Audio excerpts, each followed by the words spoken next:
কৃষ্ণ। আজকে আমি দেখাচ্ছি একটা বেগুনের খুব সহজ রেসিপি। সবাই পেঁয়াজ রসুন দিয়ে রান্না করেন, কিন্তু আজ একদম আমি নিরামিষভাবে করছি। তো আমি প্রথমে আমি এরকম একটা বেগুন নিয়েছি, ঠিক এরকম একটা বেগুন নিয়েছি। বেগুনটাকে চার ভাগ করে আগে বেগুনটাকে আমি পুড়িয়ে নিয়েছি। পুড়িয়ে নেওয়ার পরে এই যে খোসাগুলো রেখে দিয়েছি। এরপরে এটা বেগুনটাকে এই যে বেগুনটা দেখো এইরকম অবস্থায় চলে এসছে। এবার আমি তেলের মধ্যে দেবো হচ্ছে গিয়ে একটু নুন দেবো, তারপরে একটু ভালো জিরে ফোড়ন দেবো। নুন ঠিক আন্দাজ মতো, এই যে এতটা নুন দিতে হবে, যার যার আন্দাজ মতো নুন দেবেন। এই যে নুনটা দিয়ে দিলাম। নুন দেওয়ার পরে এটা কালো জিরে ফোড়ন দিতে হবে। নুনটা দিয়ে দিলাম। এবার কালো জিরে ফোড়ন দিতে হবে।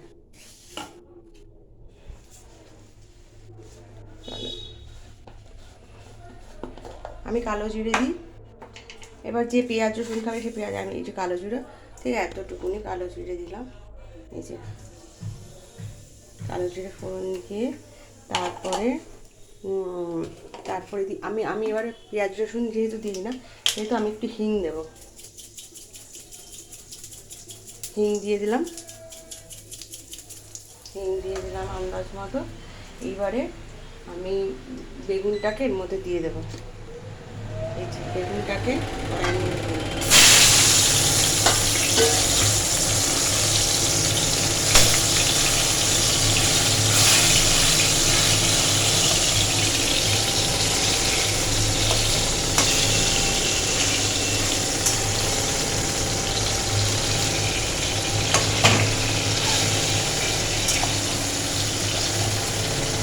ভালো করে নাড়াচাড়া করতে হবে। বেগুনটাকে ভালো করে এরকম ম্যাশ করে দিতে হবে।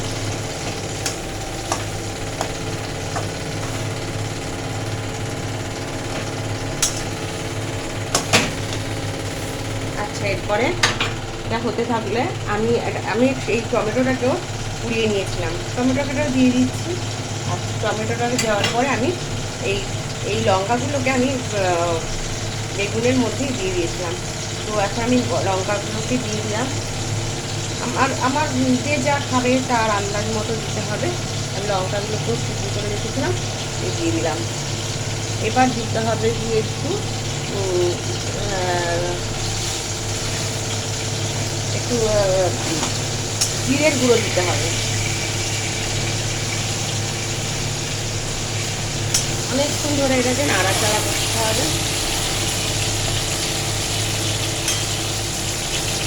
এটাকে নাড়াচাড়া করে একদম খুব অল্প সময়ের মধ্যে এটা হয়ে যায়। এরপর আমি একটু জিরের গুঁড়ো, কি ধনের গুঁড়ো একটা দিয়ে দেবো এর মধ্যে। এই ধনের গুঁড়ো দিয়ে দিলাম আমি। এটাকে খুব সুস্বাদু খেতে হয় এবং খুব অল্প সময়ের মধ্যে এটা হয়ে যায়।